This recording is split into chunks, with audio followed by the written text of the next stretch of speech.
Good day and welcome to another build video. Today I will show the Javazon build. For this build the skills are pretty straightforward. We go one into the passives that give us damage and some kind of survivability. We do not use the Valkyrie here, we do not use the decoy. We do use 20 pierce though. Then we go to Java and spear skill, and then we go max into the main skill, which is this one here called Lightning Fury, and then we max the synergies for the main skill as well. This will be what we use 98% of the time, so this is where it's at. This other spell here, which we have 16 points in, is called Charge Strike and is our single target attack. It is melee range, so it's not something you throw, right? So you can only basically kill elites and bosses with this efficiently. Everything else we throw this one, and this one is the one that explodes lightning all over the entire screen and everything dies. The reason why there's 16 points here and 3 points here is because these 3 points are the synergy for Charge Strike, and after a certain amount of clicks into Charge Strike you will gain more damage from your synergies. So that's where it's at right now. This is the correct balance for level 98 anyway, if you want to have the most damage on Charge Strike. Okay, when it comes to the attributes, I went for strength up to monarch requirement, and then I went rest into vitality. Yep, if you want you can go with max block. You won't lose that much stats if you go max block, because you will also upgrade your spears, and that way you will need a little bit extra, or quite a bit of extra dexterity anyway. So that's also a way if you like to play max block. I don't ever play max block on any character, but those who do, this is a really good opportunity to play max block. If probably one of the best characters to use max block rate on, actually. This or the paladin obviously, but yeah, Javzon is a very good shield maiden type of hero class. Sorry, yeah. So but I went vitality. I like to have a lot of life. I don't like to get one-shotted by some random stuff just because I didn't block that particular attack. So that's why I go vitality. It just helps me survive for a longer period of time without getting one shot, because I have a lot of life skill charms and I have probably enough HP to drink before I die, most of the times anyway. So yeah, I went vitality. I recommend vitality honestly in Path Diablo, just because that one reason is you're gonna get clapped by some nasty map debuff and some elite, and it is gonna delete you if you don't have as much life as possible. So I always go for life in this game. Okay, this is the character's equipment. This is just some garbage, don't mind this. But here we have the first, I think, to get would be the Titan's Revenge Spears. These ones have been slammed with attack speed 14%. Can go up to 15% attack speed on the slam. You want to slam attack speed on a pair of Titans. You can also use Thunderstroke, but I do not recommend it. I recommend Titans. The reason is in the bottom of the weapon stats. It's repairing itself every 3 seconds. In Path of Diablo, the quantity of the spears do not matter. They have durability instead, and these spears have self-repair, so they don't break ever. So this makes you not have to go to town with this class, and you kill so many monsters and throw so many spears. This makes it faster, even though Thunderstroke gives you more damage. You also get a bit of run walk from this, which is super nice. More is always more when it comes to run walk. I think Titans is probably the best, even though they're really easy to find. Yeah, you should definitely find the attack speed Titans first, and 14 is the minimum you should aim for. Below that, you will not reach the breakpoint. Okay. Next item is a Griffon's Eye. You could definitely go for a 3-socketed, but a Pierce Slam Griffons is almost exactly as good.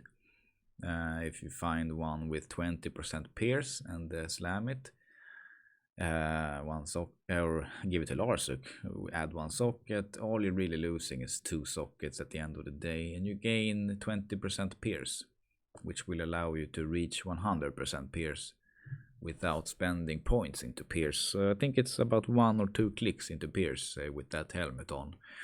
So that's also a way to build a Javazon. That way you will have a lot more points to put into a synergy for maybe charge strike or single target attack. Or you have a Valkyrie, which is extremely tanky.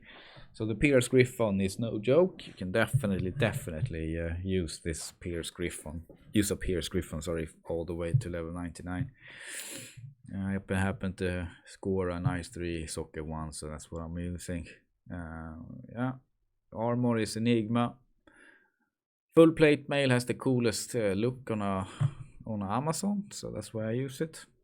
The defense, the flat defense on any Enigma armor doesn't matter at all, because Enigma only gives flat defense, and the base defense of items in Diablo 2 is pretty similar. When it comes to armor, it's not many hundred difference between this and Archon plate. It's probably 150 armor difference. With similar strength requirements, so we use the cool Swagalicious Enigma instead. The reason why we use Enigma is 14 life after each kill and teleport. Plus 2 skills increases damage, but that's about it. The rest of the stuff is awesome, but that's not why we use it, right? We use it for the life after each kill, and we use it for teleport and all skills.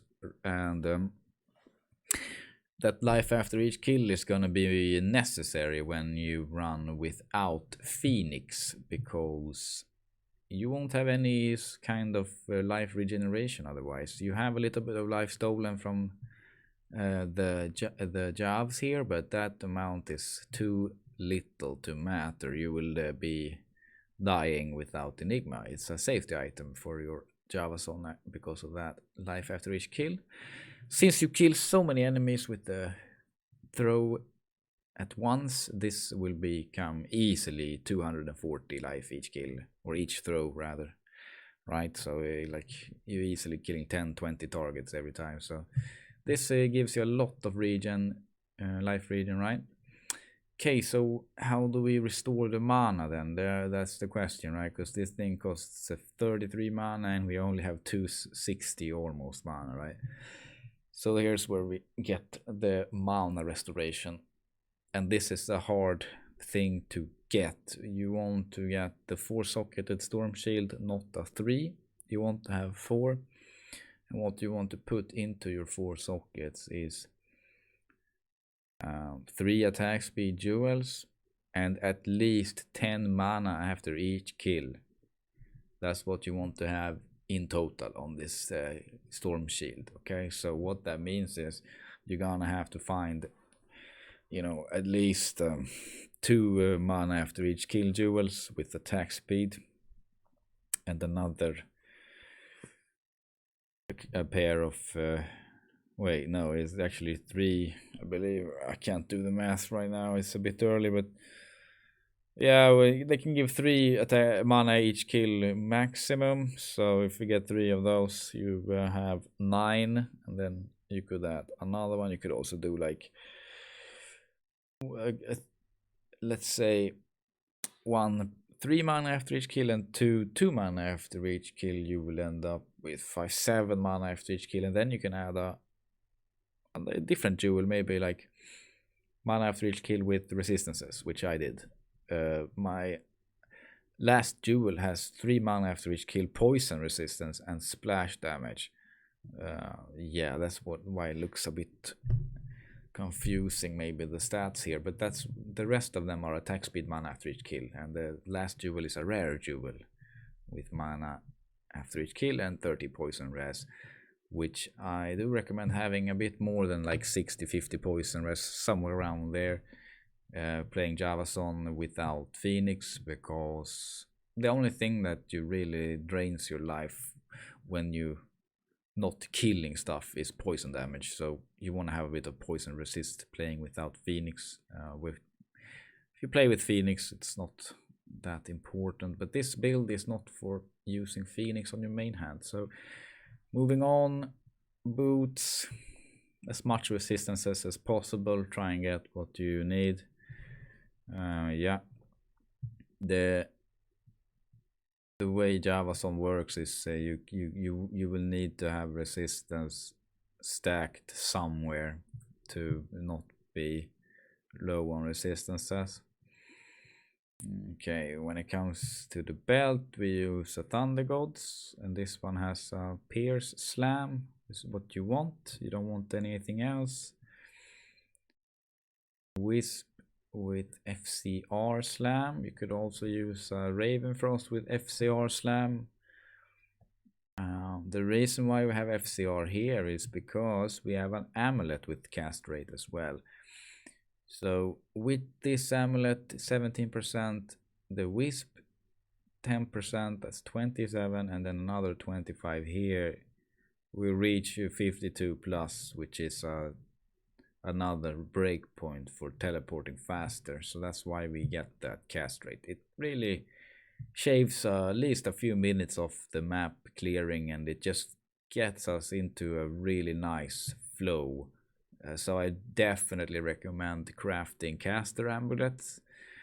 And since you might have watched my Sorceress video before, you know that I also use a caster amulet on the Sorceress. So you're hitting two birds with one stone here if you're crafting caster amulets. You can find a good one for Zon or Sork.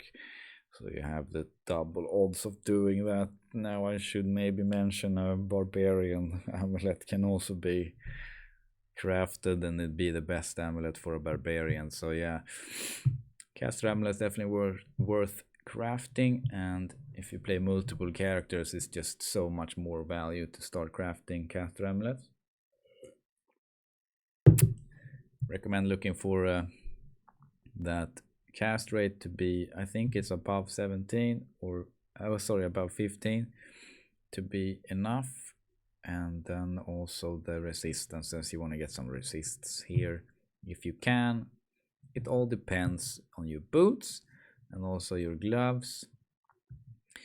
Gloves are hard to find, and I recommend you finding the gloves before you start making your Javazon. That's how hard and sought after these are.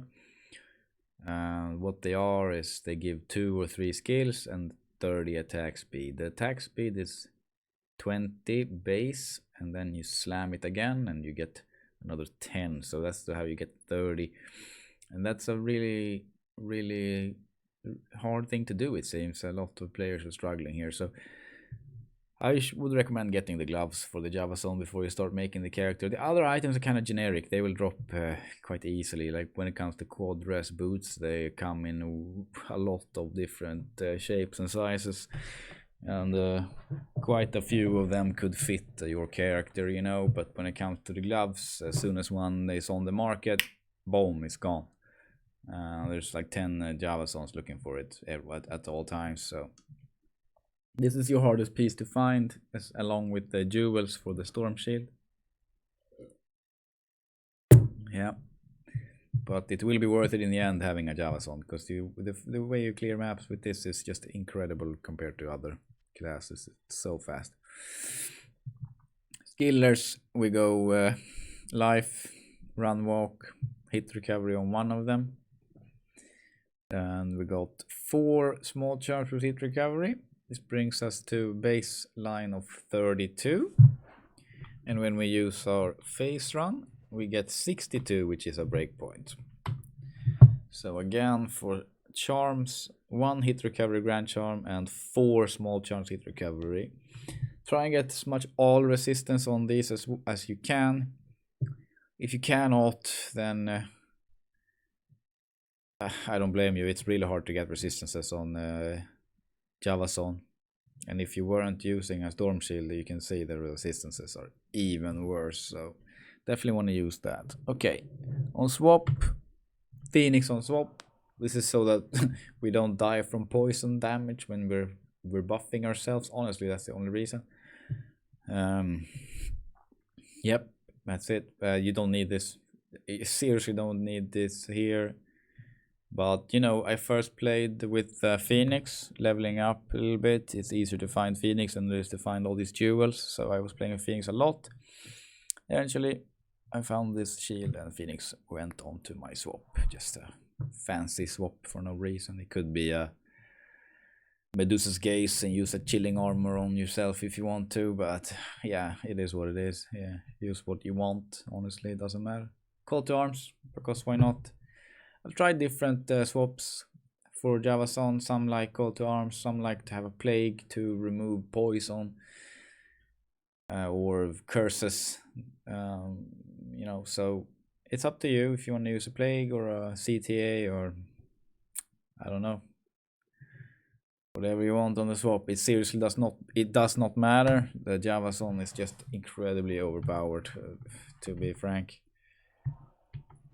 So let's kill something really quickly. Let's go into this map. This one is 500% density. Decrepify on hit. Okay. We have a total of 89 attack speed, which is the highest breakpoint.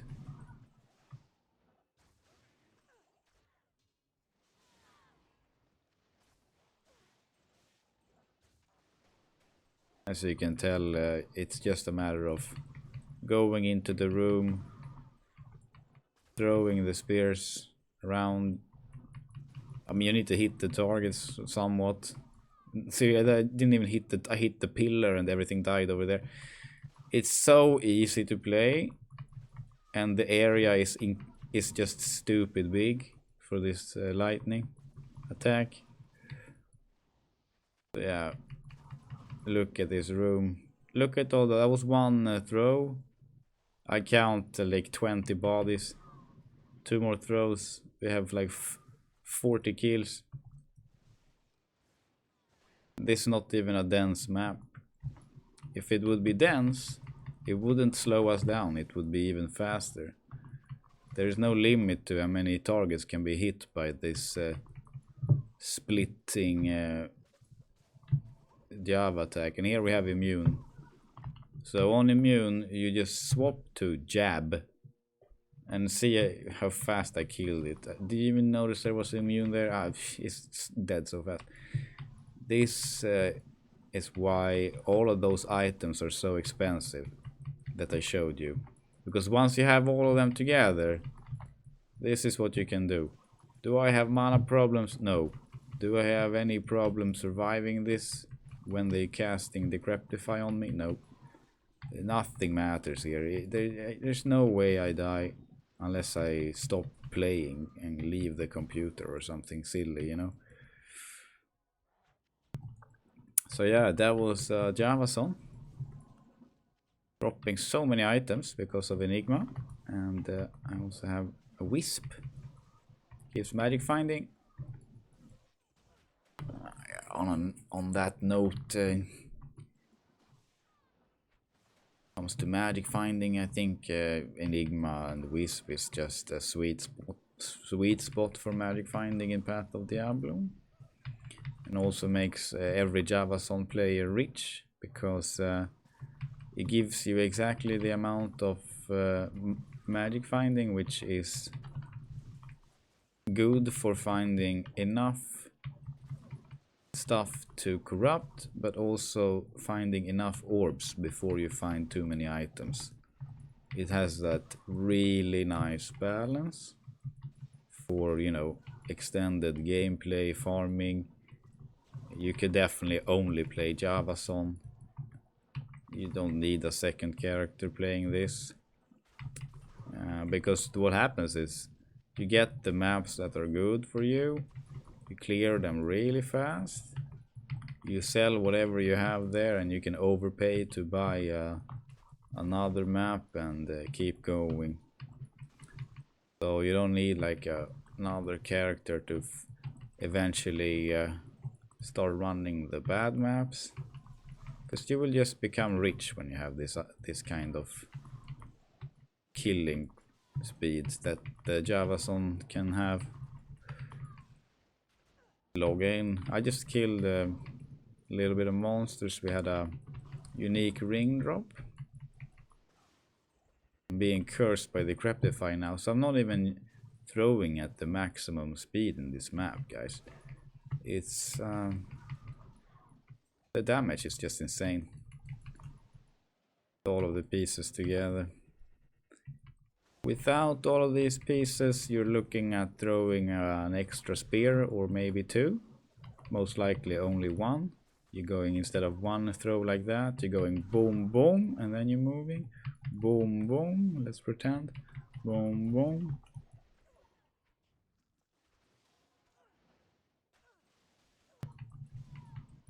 So you can still do it without, let's say, my Griffon with 3 sockets.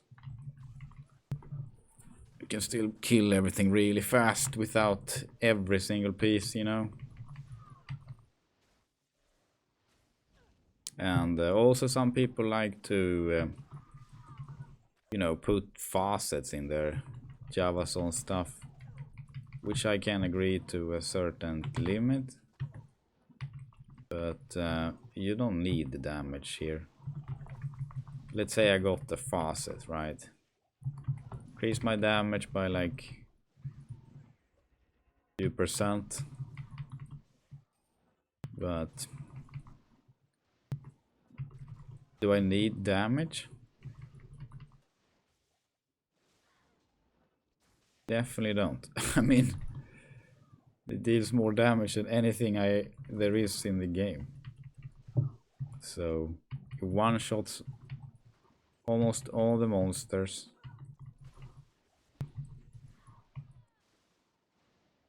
So yeah, I recommend putting fastest in the Griffon maybe. But prioritizing, you know, having enough poison resistance to make it so you don't need to town for a bunch of crap, you know. If I had 25 poison resist in this map, I would be in town a lot more often, you know. But anyway, let's see what the loot was. Nagel ring. Okay. Gonna leave this map now. See, the poison resist is pretty decent here.